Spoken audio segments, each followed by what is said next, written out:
Welcome to the Forged Over 40 podcast. My name is Steve Didier, and this show is for high performers who are burning out, feeling chronic fatigue, metabolic collapse. So, if you're one of those high performers who's waking up tired, pushing through every day on willpower and caffeine, and feeling your drive fade no matter how hard you fight it, this is where we rebuild the biological system that your success depends on. And we do it on a physiological level. So, let's get straight to it. If you're over 40 and exhausted, it's not just aging. That belief is the single most damaging myth that I see in high performers, and it's costing people their energy, their confidence, and years of their productive life. Here's how the story usually goes. Someone sharp, disciplined, successful, they wake up one day and realize they don't feel the same. Work still gets done, responsibility still gets carried, but the spark is dimmer. Recovery takes longer, energy feels inconsistent, and the explanation they're given, well, it sounds reasonable. You're not 30 anymore, are you? Well, that sounds comforting, I guess, but it's also wrong. Aging doesn't cause sudden drops in energy. Compromised systems do. Age doesn't flip like a switch. Biology degrades progressively when systems are stressed, underfueled, inflamed, or poorly regulated for too long. And those are two very different things. I hear this myth dressed up in a few different ways.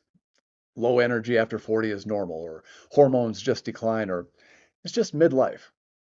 Those statements are extremely lazy explanations for a complex systems failure, and high performers accept them because they sound rational. Here's the part that most people never question.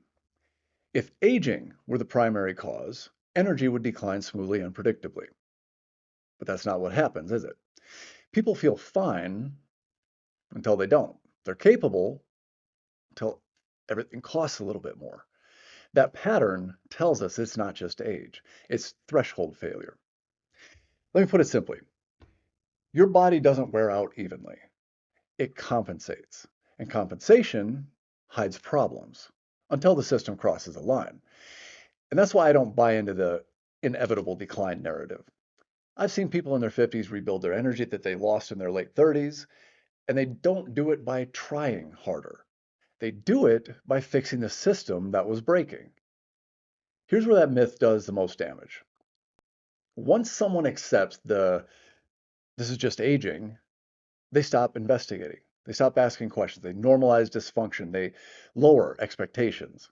And they apply solutions that simply don't match the problem. This is why vacations don't fix exhaustion. You rest, you unplug, you come back, and within days you feel the same.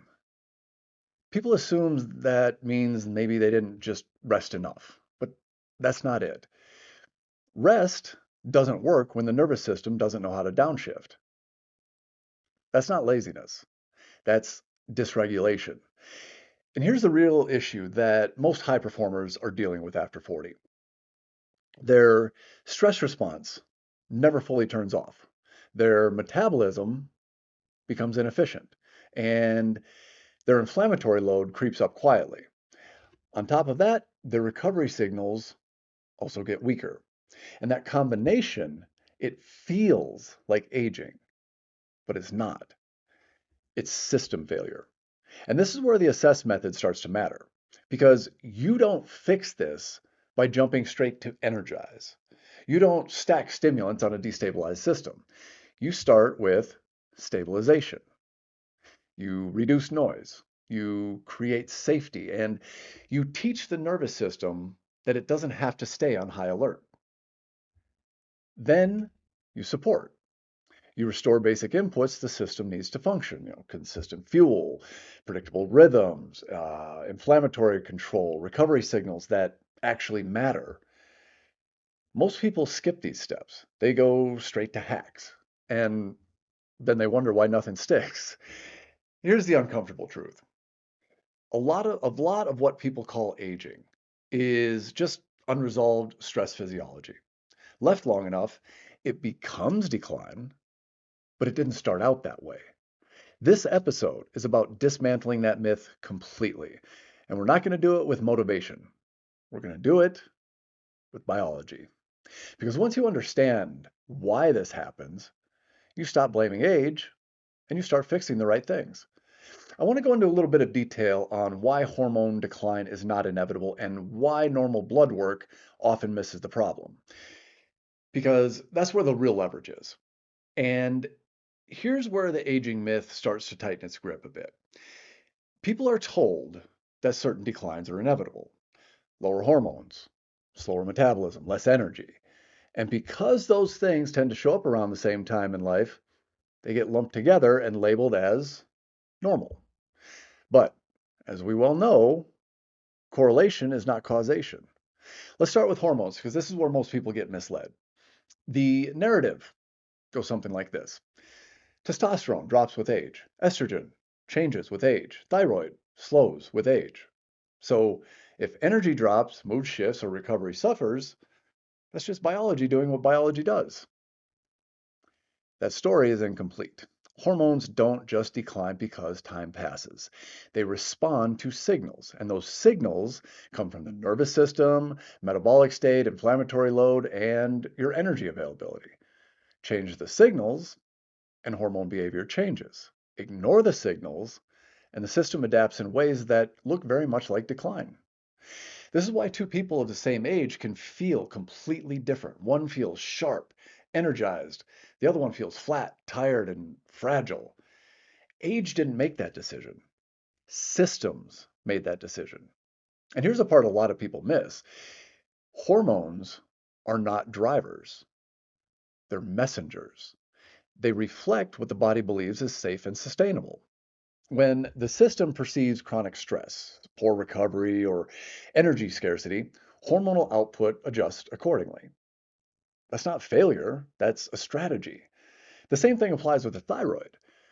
The thyroid doesn't just slow down, it responds to metabolic context. So if the body senses long-term stress, underfueling, inflammation, or irregular rhythms, it downshifts. And not because it's broken, because it's conserving. And this is why people can have normal hormone labs and still feel awful. The numbers might fall within reference ranges, but the system behind them is compromised. And that shows up as symptoms long before it shows up as disease. Another subtle but critical point to understand: decline feels sudden, but it's rarely abrupt. It's usually preceded by years of compensation. You don't notice the slow erosion because performance is still there until it's not. This is where the aging myth becomes most dangerous. It gives people a reason to stop asking questions. They accept explanations that absolve the system from scrutiny. They apply solutions that don't address the cause, and this is why supplements often disappoint. People try and boost hormones without addressing why the body downregulated them in the first place. That's like turning up the volume on a warning signal instead of fixing the problem that it's pointing to. Look, another layer here is metabolism, right? Metabolic efficiency doesn't disappear overnight. It erodes when stress input exceeds recovery capacity for too long. Blood sugar becomes less stable. Energy production becomes less flexible. And inflammation creeps up quietly. That combination, again, it feels like aging, but it's not. It's adaptation. Here's the quiet truth: the body doesn't age you into dysfunction, it adapts you into dysfunction. And adaptation is reversible when it's caught early enough. This is where the assess framework starts to separate itself from generic advice, because you don't start by trying to energize a stress system. You don't push output harder, you stabilize first. Stabilize means restoring predictability, regular rhythms, consistent inputs, reduced stress noise. Not perfection, predictability. Then you support. You give the system what it needs to feel safe, just enough to stop compensating. Adequate fuel, inflammation control, recovery systems that actually register as recovery. Then, and only then, does energizing make sense. Most people, they do it backwards. They chase energy first, and then they wonder why they feel wired or flat or worse. If you've ever thought, I'm doing everything right, but my body just isn't responding, this is usually why. The system isn't broken, it's protective. Now I want to talk a little bit about why rest, vacations, and time off fail to fix this and how nervous system dysregulation keep people exhausted even though they're technically resting. This is where a lot of high performers get confused as well, and where the real fix starts to come into focus. What confuses people next is recovery. They think exhaustion means they haven't rested enough. So they rest, they take time off, they unplug, they go on vacation. And for a brief moment, things feel better. Then life resumes. And within days, sometimes hours, they're right back where they started. And that's not because rest doesn't work, it's because rest alone, it's not the issue. Rest only restores energy when the system knows how to downshift. Most burned out performers don't have a rest problem. They have a regulation problem. And here's what that means in very plain language. Their nervous system never fully exits the on mode. Even when they stop working, the system's on alert. Heart rate stays elevated, stress hormones don't settle, sleep becomes lighter and less restorative.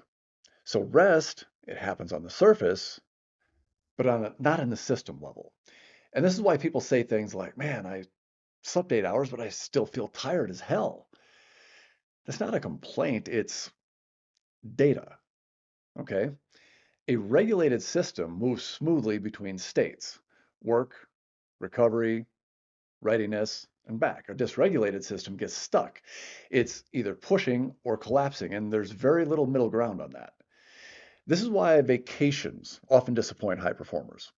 You remove work stress, but the internal stress response doesn't shut off. The environment changes, the physiology doesn't. And here's the part that a lot of people just don't want to hear. If rest doesn't restore you, more rest isn't going to fix it. Because the issue isn't quantity, it's signaling. The nervous system learns from patterns. If it's been in a high alert state for years, it doesn't just instantly trust that things are safe because the calendar says you're off. It needs consistent signals. It needs predictable rhythms. It needs a system, a sense of safety that lasts longer than a few days. And that's why people come back from vacations more tired than when they left. The system never actually downshifted, it just lost structure. Now let's connect this to sleep because this is where the gap will become obvious. Most people think sleep problems mean sleep deprivation, but high performers sleep enough. They just don't sleep deeply. They fall asleep fine and they stay asleep, but they wake up feeling like recovery didn't happen. That's not a sleep duration problem. That's a nervous system problem.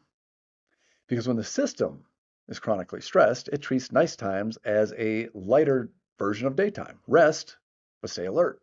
Recover, but don't fully shut down. That's very protective in the short term, but it's exhausting in the long term. It helps, around the edges, but it doesn't reset the system, if that makes any sense. And this is where the assess framework becomes practical. You don't jump straight into energizing, like I said. You don't stack hacks. You stabilize first. Stabilizing means teaching the nervous system that the environment is predictable again. Not perfect, predictable. Regular sleep and wake times, consistent meal timing, reduced evening stimulation, and clear boundaries around late night cognitive load. Those are not lifestyle suggestions. They are biological instructions because when those signals repeat consistently, then the system will start to believe them. Stress hormones regain rhythm, sleep depth improves, and energy stops leaking. Not instantly, progressively. And this is why people who rest harder get nowhere. They change inputs temporarily and then they go back to chaos. The system never learns. And this is all also why age gets blamed, because regulation gets harder to reestablish the longer it's been lost. That doesn't mean it's impossible. It means sequence matters. You don't restore energy by chasing it. You restore energy by removing the need for constant vigilance. Once the system stabilizes, supporting it becomes effective. Fuel starts to matter again. Inflammation becomes relevant and energy production responds. But without stabilization, everything feels like effort, even rest. So if you ever wonder why slowing down didn't help, that's why. The system didn't know how. We're going to build on this a little bit by walking through what actually helps system regain regulation, including specific practical way to start using sleep and circadian rhythm as a stabilizing tool instead of just another thing to optimize. Because when recovery finally lands, everything gets a lot easier. Once regulation is lost, it's tough. You don't get through it by motivation. You don't use supplements and willpower. The way to handle it is rhythm. The human nervous system is designed to run on predictable cycles: light and dark, wake and sleep, feed and fast, engage and recover. When those cycles drift, stress accumulates quietly. And for high performers, they almost always drift in the same direction: later nights, earlier mornings, irregular meals, constant stimulation.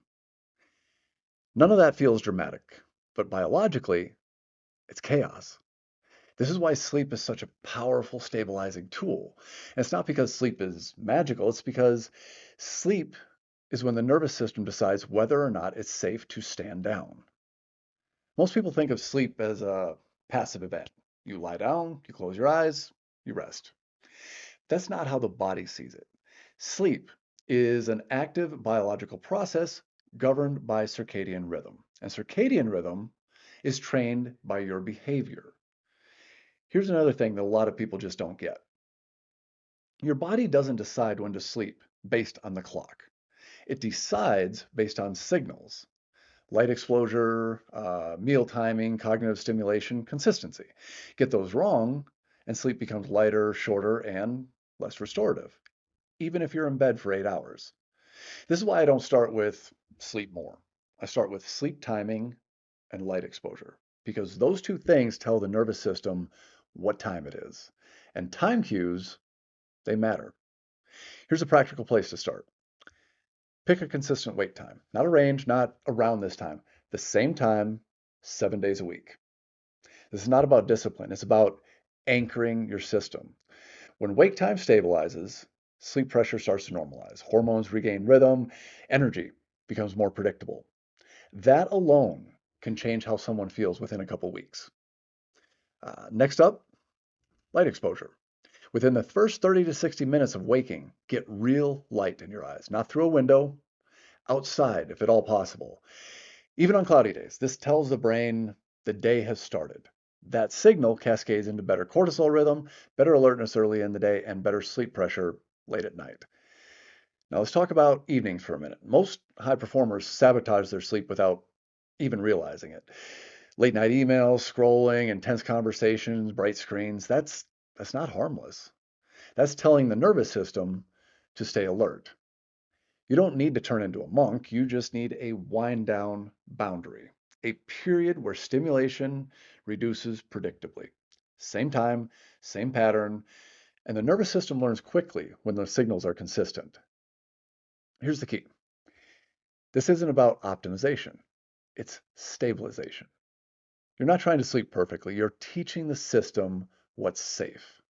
When people implement this correctly, something interesting happens. They don't just sleep better, their daytime energy stabilizes, their stress tolerance improves, their need for stimulation drops. That tells us the system is starting to regulate again. And this is why sleep is part of stabilize, not energize. You don't use sleep to chase energy. You use sleep to restore order, because once rhythm returns, support starts to matter. Fueling becomes effective, inflammation goes down, hormones respond, energy production improves. But none of that works reliably without rhythm. And this is where most people get impatient. They want to feel better right now. They want a hack or some shortcut, but systems don't respond to hacks. They respond to consistency. Here's the encouraging part. You don't need to do everything perfectly. You need to do a few things reliably. Wake time, light exposure, evening wind down. Those three things are enough to start changing the conversation inside the body. And this is why I tell people, don't underestimate the basics. They look simple, but they're powerful and they address regulation, not symptoms. If you've been exhausted and nothing seemed to help, that's usually where the turnaround starts. Not with effort, with alignment. And from here, it becomes much easier to support the system properly. And that's where we'll go next. Because once stabilization is underway, the body becomes receptive again. Energy stops feeling like something you have to force. Because once rhythm starts to return, something important changes. The body becomes receptive again. Not motivated, not excited, receptive. And that's the difference that most people miss. Support only works when the system is ready to receive it. Before that, everything feels like effort. After that, small changes start to matter again. And this is where metabolism enters the conversation because one of the most common reason energy drops after 40 has nothing to do with age and everything to do with fuel mismanagement. High performers are notorious for this. Long gaps between meals, undereating during the day, over relying on caffeine, and saving real food for late at night. That feels efficient, but it's destabilizing. When the body doesn't trust fuel availability, it becomes conservative. Energy production downshifts, stress hormones stay elevated, and inflammation starts to creep up. That combination feels exactly like aging. Here's a simple support principle. Energy improves when the body stops feeling scarce. That doesn't mean overeating, it means predictable input. One light to medium action that matters here is front loading fuel earlier in the day. Not a huge breakfast, but real food within a reasonable window after waking. High protein, some carbohydrates, and consistency. This does two things at once. It stabilizes blood sugar and it reinforces circadian rhythm. The body learns when energy is coming. That reduces the need for constant stress signaling. Another overlooked piece is inflammation. Not acute inflammation, though. Low grade, chronic inflammation. The kind you don't feel directly, but the kind that quietly interferes with energy production. Stress, poor sleep, irregular meals, and excessive training, they all contribute to this. Again, not because they're bad, but because they're cumulative. Supporting inflammation doesn't require extreme protocols. It requires removing obvious friction. Consistent sleep timing, regular meals, reducing late night stimulation, not stacking stressors unnecessarily. When those basics are in place, the system calms and energy becomes available again.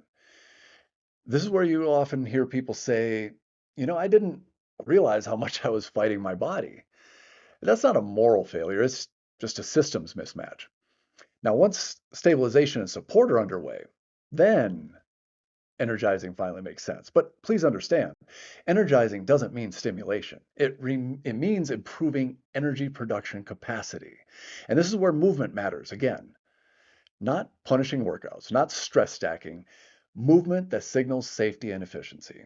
Walking, low intensities, strength training that leaves something in reserve. When movement supports energy instead of draining it, the body responds very quickly. Mitochondria become more efficient, recovery improves, and your stress tolerance increases. Not because you're pushing harder, because the system isn't fighting you anymore. This is also why people who try everything fail. They try everything at once. They never establish sequence. They are chaotic. You stabilize first, you support second, you energize third. Skip that order, everything's going to feel like it's an uphill battle. Here's the key insight. Aging doesn't steal energy. Disorganization does. When systems lose rhythm, energy disappears. Restore that, age stops being the limiting factor. And this is why high performers often feel hope again. Not hype, clarity. They realize they're not broken. They were just running the wrong operating system for their current life. And once that clicks, well, everything changes because effort starts producing results again. Recovery starts to land, and energy stops feeling fragile. What remains is learning how to stress regulate and sustain so the system doesn't slide back into compensation. And that's the final piece that we need to talk about. Let's pull this together. Low energy after 40 is not inevitable. It's common, but it's not normal, if that makes sense. What most people call aging is usually something far more specific. It's years of systems compensating quietly until they finally lose range. When you understand that, the story changes. You stop asking, what's wrong with me? And you start asking, what is my system responding to? That question alone shifts everything. Aging doesn't suddenly rob you of energy. It exposes what the system has been tolerating for a very long time. Stress without resolution, fuel without rhythm, and recovery without regulation. Those things do not announce themselves loudly. They accumulate. And that is why the myth is so damn dangerous. Because once you accept that this is just normal aging, you stop intervening. You lower expectations. You normalize decline that, quite frankly, didn't have to happen. What we've walked through today is not theory. It is observable biology. When you restore rhythm, the nervous system downshifts. When you stabilize fuel, metabolism becomes efficient again. And when you stop stacking stress indiscriminately, energy production rebounds. None of that requires becoming somebody else. It requires sequencing correctly. And that's the entire logic behind the assess method. You don't energize chaos. You don't optimize instability. You analyze first. You stabilize next. You support what's depleted. Then you energize. You stress regulate and you sustain. That order matters. Most people fail not because they lack discipline, because they apply discipline to the wrong place. They push when they need regulation. They stimulate when they need stability. And then they blame age when it all backfires. If this episode resonated, it's likely because you recognize yourself somewhere in it. Not collapsed, not broken, but simply aware that something isn't lining up anymore. That awareness is leverage. That clarity is valuable. Not more information, clarity. Understanding where your system is compensating and where it actually needs support. If you want a practical next step, I've put together a free resource. It is a 30-day executive energy blueprint, and it is designed to help you start seeing your patterns clearly without overwhelm or guesswork. It's not a challenge, it's a framework. And if you reach a point where you want deeper guidance, there's higher levels of coaching available. That's for people who don't want generic advice and don't want to waste time experimenting blindly. But that decision only makes sense after clarity. What matters most is this. You don't need to fight your body. You need to understand it. When the system feels safe, supported, and regulated, energy returns naturally. Not because you forced it, because you allowed conditions that allow it. This is the difference between chasing performance and rebuilding it. One is exhausting. The other, sustainable. If you found this episode useful, subscribe to the podcast. Future episodes will continue breaking down the physiology of burnout, fatigue, and recovery in a way that actually respects how high performers lived. And if this challenged something you believe in, that's usually a sign you're asking better questions. And that is where real progress starts. That's it for today. We're going to pick this up in the next episode. I appreciate every single one of you, and I sincerely hope you got some value out of this. I'll see you all very soon.